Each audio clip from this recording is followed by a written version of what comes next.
Shalom, shalom, Église du Seigneur, chrétiens de toutes les nations, soyez bénis là où vous êtes. Alléluia, que le nom de notre Seigneur, notre grand Dieu merveilleux, merveilleux Seigneur et Sauveur, soit élevé. Alléluia, Amen. Alors le message que je vais vous partager aujourd'hui a pour titre « Quand le pressoir est plein, les cuves regorgent ». Et aujourd'hui, nous avons besoin d'être ce pressoir bien rempli qui déborde, dont les cuves regorgent. Amen, alléluia. Alors, Marc, chapitre 4, verset 29, Jésus dit encore, « Il en est du royaume de Dieu comme quand un homme jette de la semence en terre. Qu'il dorme ou qu'il veille, nuit et jour, la semence germe et croît, sans qu'il sache comment. La terre produit d'elle-même d'abord l'herbe, puis l'épi, puis le grain, tout fermé dans l'épi. Et dès que le fruit est mûr, on y met la faucille, car la moisson est là. Premièrement, il y a donc une semence. Deuxièmement, la semence germe, croît d'elle-même. Troisièmement, elle donne une herbe. Quatrièmement, l'herbe donne l'épi. Cinquièmement, l'épi donne le grain. Et sixièmement, le grain mûrit. Septièmement, on le cueille pour le manger. Amen, alléluia. Donc nous voyons là qu'il y a 7 étapes. 7, c'est le chiffre de la perfection. Amen. Jésus est cette semence. Et il a fallu qu'il meure à lui-même en passant par la croix, en acceptant de mourir à la croix, devenu un olivier verdoyant dont on cueille le fruit encore jusqu'à ce jour, jusqu'à la vie éternelle. C'est pour cela qu'il a dit dans Jean 12, verset 24, « En vérité, je vous le dis, si le grain de blé qui est tombé en terre ne meurt, il reste seul, mais s'il meurt, il porte beaucoup de fruits. » Jésus était seul à porter sa croix. Il était seul à fouler au pressoir, et nul homme d'entre les peuples n'était avec lui, nous dit le prophète Ésaïe dans le chapitre 63 du verset 3. Et quand le pressoir est plein, les cuves regorgent. Joël, chapitre 3, verset 13. Mourir à soi-même, c'est accepter de prendre sa croix et de la porter. Porter sa croix, c'est endosser les coups, l'abandon, le rejet, l'humiliation, le mépris, s'habituer à la souffrance, aux blessures, au brisement. Nous confirmera le livre d'Ésaïe, chapitre 53. Supporter les critiques, les calomnies, les paroles mensongères, les paroles qui tuent. Mourir à soi-même, c'est accepter de supporter toutes ces choses. C'est assumer la croix. Tu deviens alors cette graine. Tu n'es plus rien du tout. Et aussi petite qu'elle soit, donc là, nous avons la parabole de la graine de sénévé, dans le livre de Marc, chapitre 4, verset 31, qui nous dit que lorsqu'on la sème en terre, elle est la plus petite de toutes les semences qui sont sur la terre. Mais lorsqu'elle a été semée, elle monte, devient plus grande que tous les légumes et pousse de grandes branches, en sorte que les oiseaux du ciel peuvent habiter sous son ombre. Alors, cette graine, aussi petite qu'elle soit, donne une semence qui va germer et croître pour devenir un arbre. C'est un processus de plusieurs étapes, dont le chemin est long, car Jésus est le chemin, et le chemin est resserré, nous dit-il. Car le chemin, c'est la croix. Il dit lui-même dans le livre de Luc, chapitre 9 au verset 23, « Si quelqu'un veut venir après moi, qu'il renonce à lui-même, qu'il se charge chaque jour de sa croix et qu'il me suive.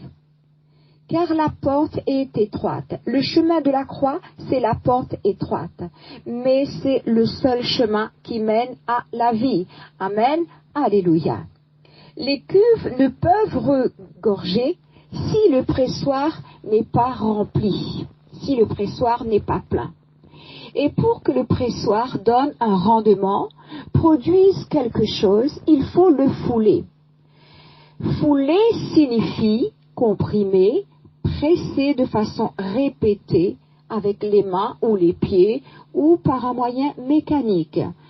Fouler signifie piétiner, broyer, meurtrir, fatiguer, abattre, accabler, charger, blesser, bafouer, froisser, immoler. C'est tout ce que notre maître a subi, nous dit donc le prophète Ésaïe. Je reviens donc sur le chapitre 53. Similaire exactement à la préparation de l'huile d'olive vierge. L'extraction de l'huile d'olive vierge fait appel exclusivement au choc, à la pression, à la centrifugation, à la décantation, et un recours au chauffage à des températures élevées, modérées, pour augmenter le rendement de l'huile. Le broyage constitue la première phase de l'extraction.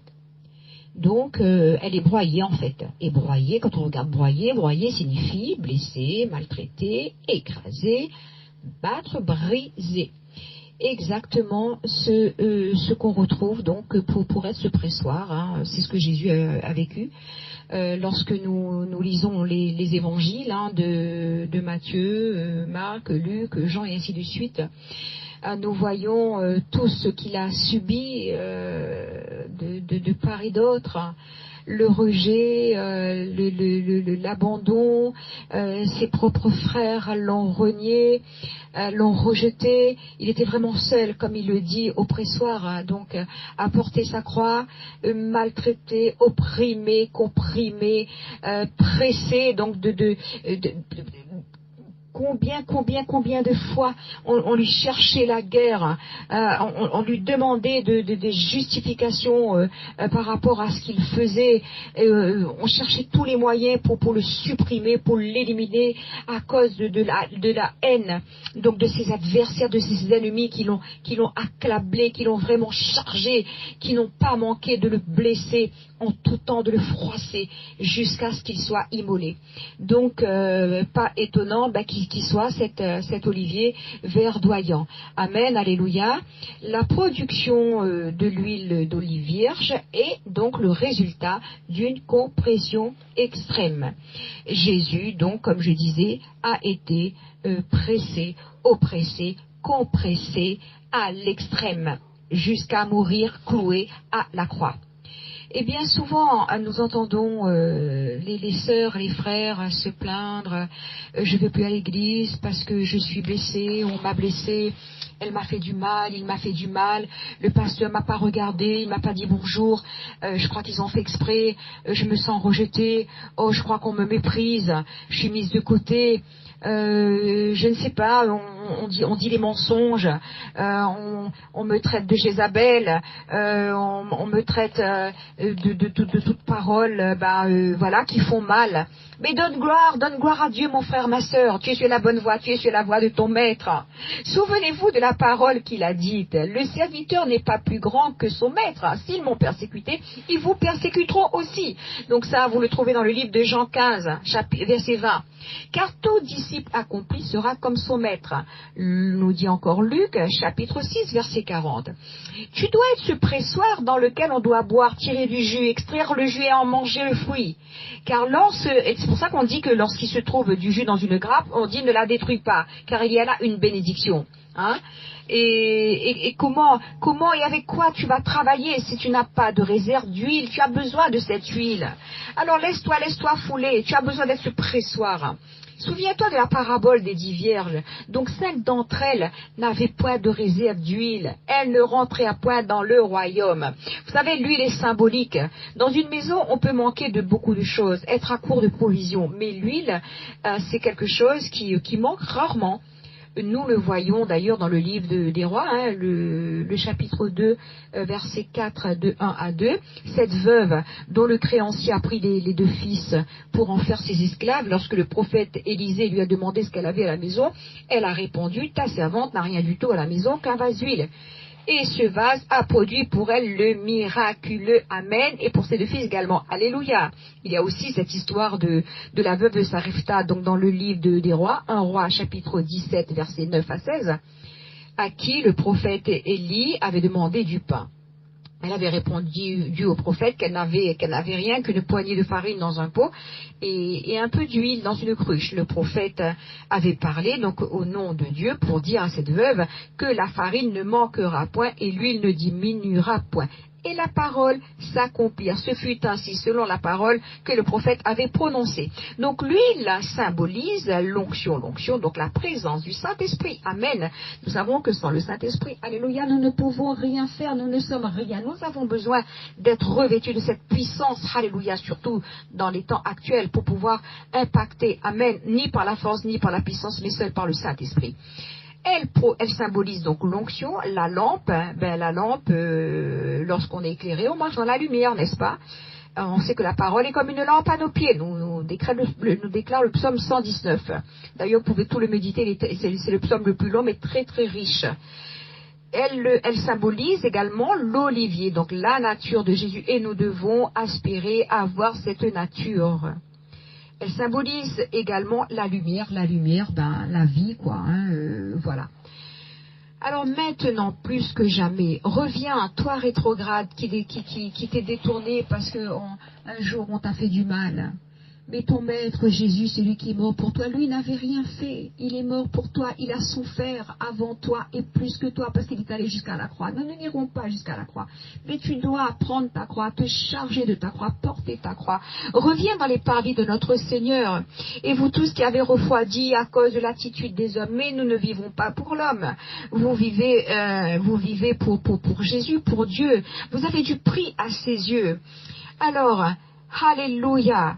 Que ce message, alléluia, puisse vraiment te délivrer des blessures, te guérir des blessures, te fortifier et que tu puisses te lever. C'est le temps pour toi de revenir dans les parvis de Dieu, dans les voies de Dieu.